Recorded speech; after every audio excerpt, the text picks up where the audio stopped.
Выборы в Сухумское городское собрание состоятся 8 ноября, и уже с 29 сентября начнется регистрация инициативных групп.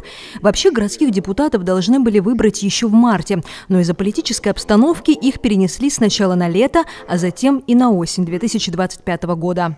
В данном случае даже не выборы, а срок полномочий депутатов городского собрания был перенесен до июня месяца. Уже позже с инициативы президента Республики Абхазия Бадры Гумбы парламент принял решение перенести сроки полномочий районных и городских собраний до ноября 2025 года. Комиссия состоит из 9 человек, 4 от администрации, как я сказал, 5 человек от городского собрания.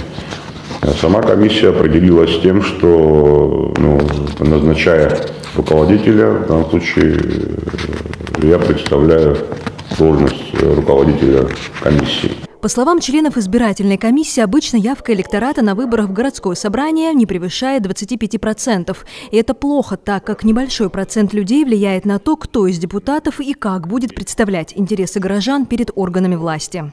Если сейчас условно говорить, то представьте, 25% от общего числа населения выбрало депутата. У нас явка 25 потолок. Из них 12,5% плюс 1 голос выиграли.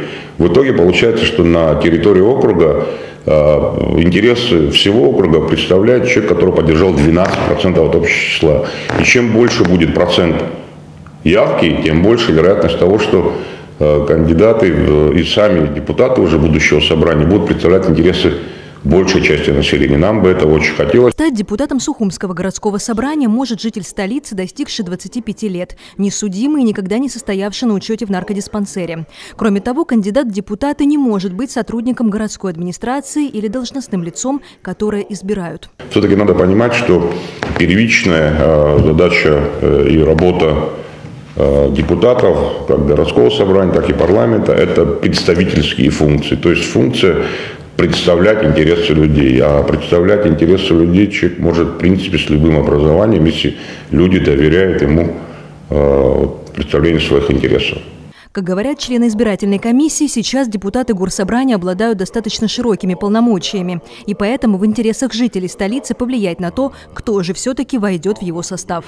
Мы всех ждем. Надеемся, что и среди кандидатов будет активный рост, и политические партии выдвинут своих инициативные группы, и должна быть борьба. Тогда у нас будет действительно хороший созыв, который сможет, как уже сказал мой коллега, принимать бюджет, вкладывать в него те позиции, которые будут отражены за счет интересов населения. Это социальная сфера, которую на сегодняшний день Сухумское городское собрание поддерживает. Это социальные выплаты, которые на 100% растут практически каждый год.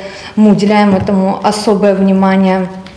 Также это связано и с, как я сказала, с бытовым мусором. У нас сегодня тоже есть проблема в Сухуме.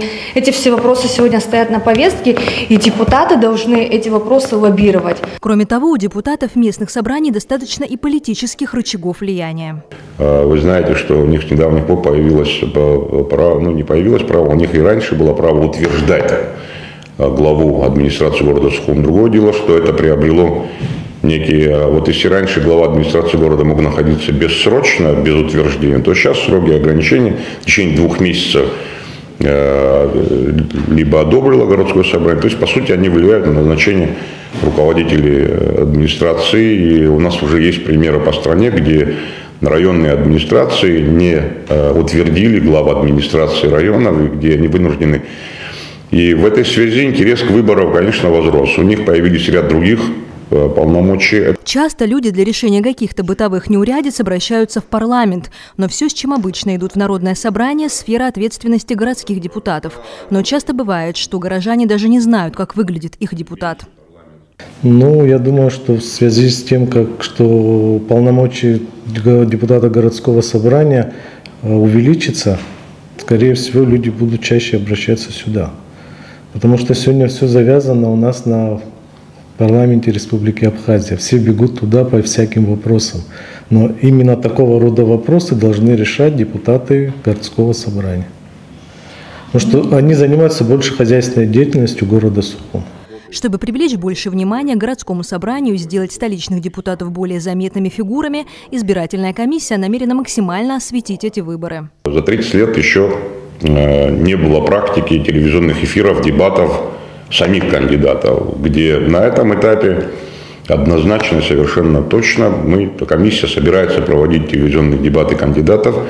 Жителям столицы предстоит выбрать 19 депутатов на 19 округах 8 ноября. Избирательная комиссия призывает горожан принять активное участие в выборах своих депутатов, так как от голоса каждого зависит будущее Сухума, а значит и всей Абхазии. Марьяна Котова, Инна Лагухава, Абаза ТВ.